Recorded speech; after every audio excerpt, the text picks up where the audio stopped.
So, in నార్మల్‌గా నేను కొన్ని కొన్ని సార్లు యూట్యూబ్‌లో గానీ, ఇన్‌స్టాగ్రామ్స్‌లో కానీ విన్న మాట ఇది. ఆహ్, మానిక్విన్ బొమ్మలుంటాయి గదా! హ్మ్. మన బొటిక్స్‌లలో పెడతారు. యాహ్! సో, ఆఫ్టర్ సర్జరీ మీ బాడీ అట్లానే ఉంటుంది.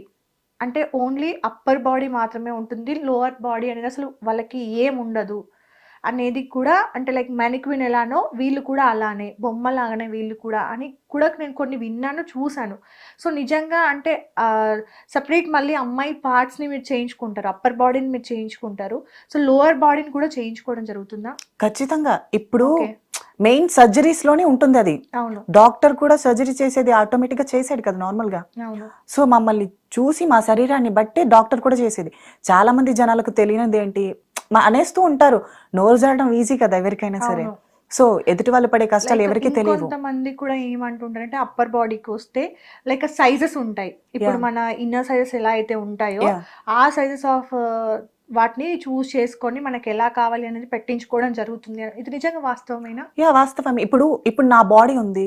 ఇప్పుడు నా బాడీకి తగ్గట్టు నేను మెయింటైన్ చేయాలి అండ్ డాక్టర్ కూడా సజెషన్ చేయాలి. ఓకే. సో, నా బాడీకి తగ్గట్టు కాకుండా దానికి ఎక్స్‌ట్రా కావాలంటే నా బాడీ సపోర్ట్ చేయదు కదా! అవును.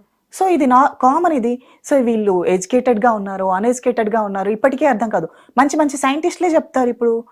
సో, కానీ ఇక దీన్ని గూడా ఎలా మాట్లాడుతున్నారంటే ఇప్పుడు మీరు చెప్పినట్టుగా బాడీ సపోర్ట్ చేసే దాన్ని బట్టే ఉంటుంది మనకి అని చెప్తున్నారు. కానీ అవును. బయట ఎట్లా అంటే వాళ్ళని వాళ్ళు అంటే టెంప్ట్ చేయడం కోసం అన్నట్టుగా చేయించుకుంటారు ఇట్లా. అమ్మాయిల కంటే వీళ్ళు ఎక్కువ అందంగా కనబడాలన్న దాంతోని అట్లా పెట్టించుకుంటారు. లైక్ ఇలాంటి మాటలు వస్తూ ఉంటాయి. కానీ అర్థం కాదు. అలా ఏం లేదు. అమ్మాయిల హ్మ్. కంటే మేము అందంగా కనిపించాలనేది వాస్తవం. ఎందుకంటే మేము ఆడపిల్లగా మారాలి. అవును. ఇప్పుడు ఒక ఆడపిల్ల కూడా అనుకుంటుంది, ఈ అమ్మాయి చాలా బావుంది. నేను అవును. తినకన్నా అందంగా ఉండాలి. సో, అవును. మా కోరికలు కూడా అలాంటివే. సో, చూసే జనాలేంటి వీళ్ళు కేవలం ఏమంటారు సెక్స్ వర్క్ చేయడం వల్ల, సో, ఎదుటి వాళ్ళకి కొంచెం కోరికలు కలిగించడం వల్ల చేయించుకుంటారు. అలా ఏం ఉండదు. So, okay. మా మనసుకు తగ్గట్టు మేము ఎలా ఉండాలో అనుకుంటామో, సో, అలా అవ్వాలి అనుకుంటాం. అందులో తప్పే ఉంది? ఓకే.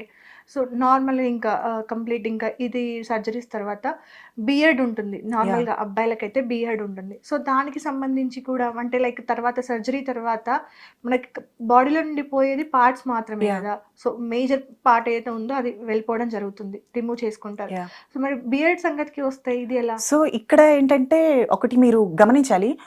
ఒక మెయిల్‌గా ఉండేటప్పుడు వాళ్ళకి ఉండే మూడ్ థింగ్స్‌ని బట్టి కొన్ని ఆహ్, హార్మోనల్. స్రావాలు రావడం జరుగుతుంది ఓకే. కదా! సో, ఒకసారి ఆఫ్టర్ సర్జరీ తర్వాత పార్ట్స్ కట్ అయిపోయిన తర్వాత అలాంటి సో, ఇలా ఏమంటారు లోపల బ్లీడింగ్స్ అవ్వటం కానీ, ఒక మెయిల్‌కుండే హార్మోన్స్ ఉండటం కానీ ఉండవు. సో, పార్ట్‌తోనే అవి సగానికి సగం పోతాయి. సో, దానివల్ల హెయిర్ కూడా గ్రో ఉండదు. ఓకే. సో, దానివల్ల ఫీమేల్ హార్మోన్స్ వచ్చేస్తాయి బాడీలోకి ఎక్కువగా పెరుగుతూ ఉంటాయి. ఆ! ఓకే. సో, దానివల్ల బియర్డ్ అవి వాటిని ఆగిపోతాయి. ఆగిపోయిన తర్వాత మేము లేజర్ ట్రీట్మెంట్ తీసుకుంటాం. ఓకే. Laser okay. ట్రీట్మెంట్స్ వల్ల టోటల్ రిమూవ్ అవుతుంది. సో, అలా. ఓకే. ఓకే. సో, వాటి వల్ల కంప్లీట్ ఇంకా యాహ్! మీరు మెయిన్ సర్జరీ వల్ల హా ఇక్కడ హెయిర్ కూడా మొత్తం కంప్లీట్‌గా వెళ్ళిపోతుంది. ఆగిపోతుంది. ఓకే. సో, ఆఫ్టర్ సర్జరీ మీరు సొసైటీని ఫేస్ చేసినప్పుడు, ఫస్ట్ టైమ్ ఫ్యామిలీని ఫేస్ చేసినప్పుడు వాళ్ళ రియాక్షన్స్ ఎలా ఉండే? తెలిసిందే కదా! ఈ కాలంలో చూస్తూనే ఉన్నాం. ఇక జనాల జనాల మాటలకొస్తే ఇంక వాళ్ళన్ని మాటలు గుండెకి ఎంత గట్టిగా తగులుతాయో మాటల్లో చెప్పలేం. ఇంకా కామన్ అయిపోయింది. ఒక ట్రాన్స్ ఉమెన్ లైఫ్ ఎలా అంటే ఎదుటి వాళ్ళు ఎన్ని అంటున్నా సరే ఓకే. అంటూనే ఉంటారు. పడుతూనే ఉంటాం. అలవాటయిపోయింది. మనసుకు తీసుకోవడం అలవాటవుతున్న కొద్దీ ప్రతీదీ ఈక్వల్ అంటే నార్మల్‌గా కనిపిస్తుంది. సో, అంత బాధపడటం కానీ అలాంటివేం జరగదు. ఓకే. నాకు అలవాటే. ఒక ఓకే. 2, 3 రోజులు బాధనిపించింది. ఓకే. ఇలా అంటారా? దాని తర్వాత రిలీజ్ అవ్వాలి. వాళ్ళన్న మాటలకు చావాలి అనుకుంటే నేను సర్జరీ వరకు వెళ్ళను. అవును. సో, అంత నార్మల్ అది. నేను చావునే జయించి వచ్చాను. వీళ్ళ మాటలెంత నాకు? ఎంత? సో, అలా. ఒకప్పుడు పూర్వకాలంలా ఆహ్, చాలా రెస్పెక్ట్‌ఫుల్‌గా చూసేవాళ్ళు. అవునా? యాహ్! చాలా రెస్పెక్ట్ ఉండేది. మిమ్మల్ని దేవతల్లాగా కొలిచేవారు. అవునా? మీరు కిన్నెరలో. ఆశీర్వాదం ఇస్తే ఆహ్, వచ్చిన రోగం గూడా వెనక్కి పోతదేమో అన్నంత డాక్టర్స్ దగ్గరికి వైద్యం వాటిల అవును. కంటే కూడా మీరు ఇంటి ముందుకొస్తే కూడా పిలిచి మరీ అంటే ఇట్లా ఆశీర్వాదం తీసుకొని అలా మిమ్మల్ని గౌరవించి పంపించేవాళ్ళు. ఒకప్పుడు పూర్వకాలంలో. కానీ రాను రాను ఆ రెస్పెక్ట్ కాస్త కంప్లీట్‌గా దిగజారిపోయింది.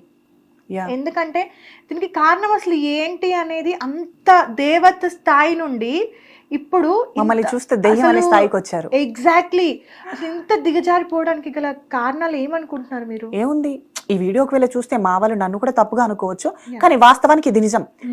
ఇప్పుడు మనం ఉండేదాన్ని బట్టి కూడా జనాలు నేను ఉంటారు. ఇప్పటికీ చెప్తున్నాను, ఇప్పటికీ కూడా అది ఉంది. కానీ ఏదైతే మీరు ఆశీర్వదిస్తే మంచిదని ఇప్పటికీ అది నడుస్తుంది, కానీ ఇప్పుడు అది వేరేలా వెళ్తుంది. యా, సో ఈ మధ్య కాలంలో ఎలా జరుగుతుంది అంటే పక్క రాష్ట్రాల నుంచి రావటం, ఇలా చీరలు కట్టేసుకోవటం, ఈజీ మనీ కోసం అంటారు కదా, సో ఈజీ మనీ కోసం అని వచ్చేయటం. సో వాళ్ళు చేసే పనుల వల్ల ఒరిజినల్ ట్రాన్స్ ఉమెన్ కి చాలా ప్రాబ్లం అవుతుంది. ఈ మధ్య కాలంలో చూస్తున్నారు కదా, ట్రాన్స్ ఉమెన్ ఇవి చేస్తున్నారు అవి చేస్తున్నారు, మెయిన్ చేసేది వేరే వాళ్ళు, నింద మాత్రం ట్రాన్స్ ఉమెన్స్ మీద పడుతుంది. సో వీటి వల్ల ఏంటంటే మా కమ్యూనిటీలో కూడా చాలా గొడవలు జరుగుతున్నాయి, చాలా మంది బాధలు పడుతున్నారు.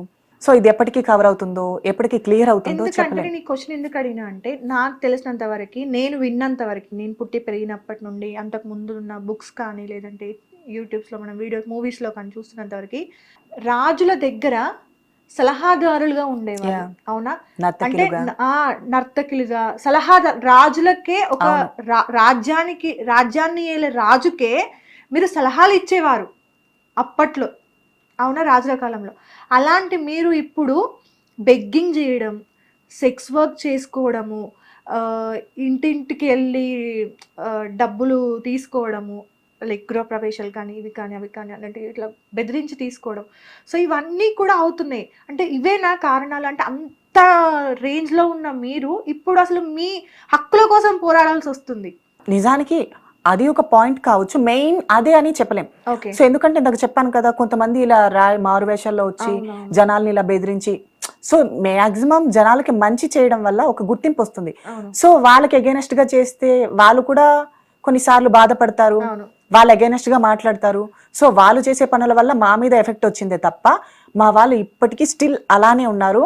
ఒక మనిషిని ఒక ట్రాన్స్ ఉమెన్ ఎప్పుడు తన కష్టం తనకు తెలుసు. అమ్మా నాన్నలను వదిలేసి, ఫ్యామిలీని వదిలేసి, ఫ్రెండ్స్ని వదిలేసి, సొసైటీని వదిలేసి, వీళ్ళందరికీ అగైనెస్ట్గా బ్రతికే మేము ఒక పర్సన్ లవ్ని తీసుకోవాలనుకుంటామే తప్ప వాళ్ళకి అగైనెస్ట్గా ఉండాలి అనుకోము. సో వారి ప్రేమను పొందాలంటే మేము మంచిగానే ఉండాలి. సో మేము మంచిగా ఉండడానికి ట్రై చేస్తాం. కానీ కొంతమంది చేసే పనుల వల్ల వాళ్ళు ప్రేమ కూడా మేము పొందలేక చివరికి వాళ్ళతోనే మాటలు పడాల్సిన దుస్థితి వచ్చింది ఇప్పుడు. కొంతమంది నెగటివ్ మాటల వల్ల మీరెందుకు మీ లైఫ్ ని అక్కడే ఆపేస్తున్నారు? చదువుకోవట్లేదు, జాబ్స్ చేయట్లేదు, బిజినెస్ లోకి రావట్లేదు, ఎందుకు? సో ఇది కూడా కరెక్ట్ క్వశ్చన్. సో ఈ సమాజం ఎలా ఉంది అంటే, నాకు ఇప్పుడు చదువుకోవాలనిపిస్తుంది. సో చదువుకునేటప్పుడు, ఇప్పుడు నా లైఫ్ లో నేను చదువుకునేటప్పుడు నాకు అగైనెస్ట్ గా ఎవరు మాట్లాడలేరు, సో ఎవరు నన్ను అవహేళన చేయలేదు కాబట్టి నాకు సరిపోయింది. కానీ ప్రతి ఒక్క ట్రాన్స్ ఉమెన్ లైఫ్ అలా ఉండదు. నిజానికి నేను ఉన్నంత కంఫర్టబుల్ గా ఇంకెవరు ఉండరు.